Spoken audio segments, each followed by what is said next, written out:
Welcome to As the Crow Flies Hiking. So, what new gear are you using in the backcountry for 2024?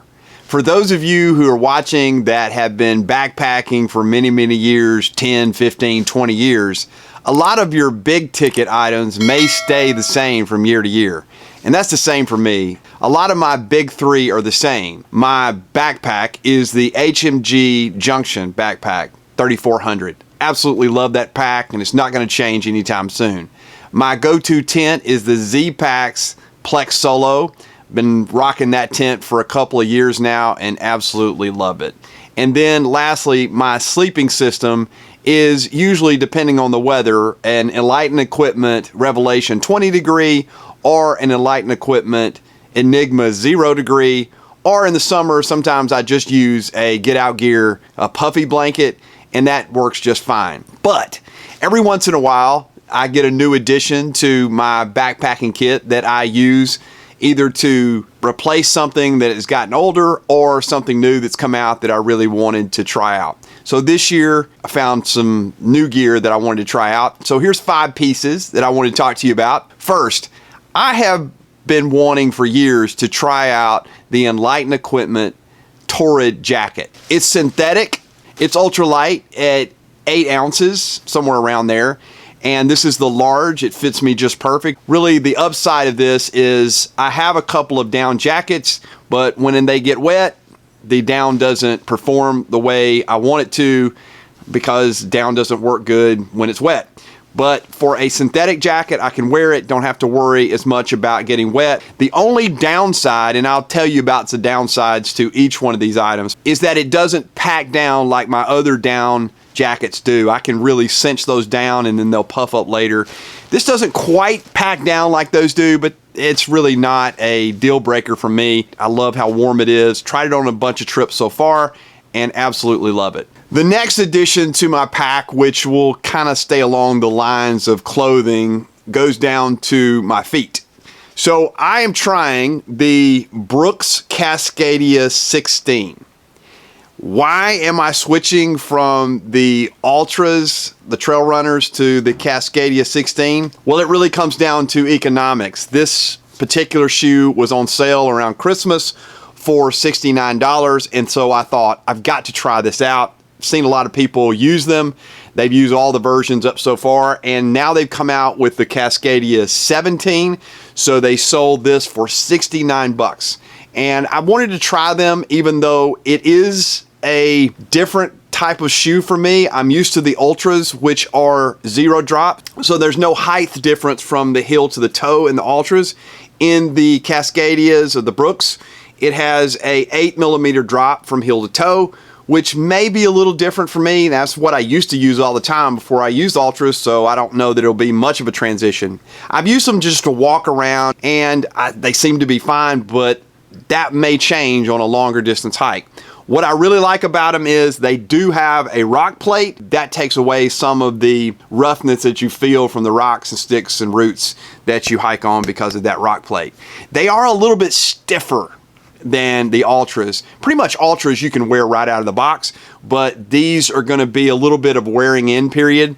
I do like this aggressive tread. It seems like it's a very durable tread, so I think that's going to be great for me. They are designed for aggressive trail running, so I think they feel a little bit more durable than the Ultras. And that's been my issue with the Ultras so far, is that they just don't seem to last very long. The only thing that I'm worried about is not the wide toe box like the Ultras. That's really been something that's helped me with blisters. They have a stack from 28 down to 21, so that should be a really high stack. That's almost comparable to the Olympus. Of course, the Lone Peaks are a lot less than that, so should be a comfortable shoe. I'm going to try them out. Heard good things about them. We'll see what happens. I'll do a long-term review later, and we'll see what happens with the Brooks Cascadia. The next addition to my backpacking kit is along the same lines. They are shoes in some degree. They're actually camp shoes, Zero shoes, the Z Trek. These aren't the Z Trail, which are actually a little bit lighter. I'll put the specs on the screen about how heavy they are and all about them. I actually have done a review of the Zero Shoes Z-Trek. I've used them many times now and absolutely love them. They have a more rigid sole than the Z-Trail, so I really like them. They're fully adjustable. Really liked how comfortable they are and how adjustable. So we'll see, but check out my long-term review of those coming out soon. The fourth piece of gear that I wanted to show you that I'll be adding for my kit for 2024 is the REI Stride shorts. I am pretty much a backpacker who likes to backpack in shorts. I don't really like to have long pants on. It just kind of gets on my nerves having long pants on. So if I can do it, if it's not super cold, well below freezing, I will hike in shorts. And somebody got me these for Christmas, so I wanted to really get out there and try them. I've done a few day hikes with them and really like them. One of the biggest features that I always love with shorts is to having a zippered pocket, and it does have that, so I can put something very important in that zipper pocket and don't have to worry about it. They are dry wicking.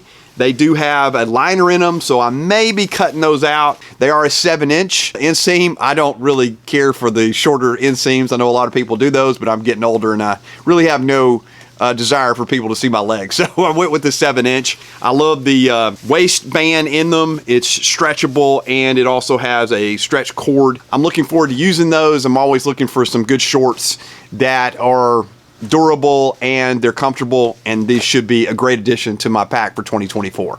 The fifth piece of gear that I'll show you is really something that's not new to me. I've had these, but I'm starting to use them and I really see why they're so important.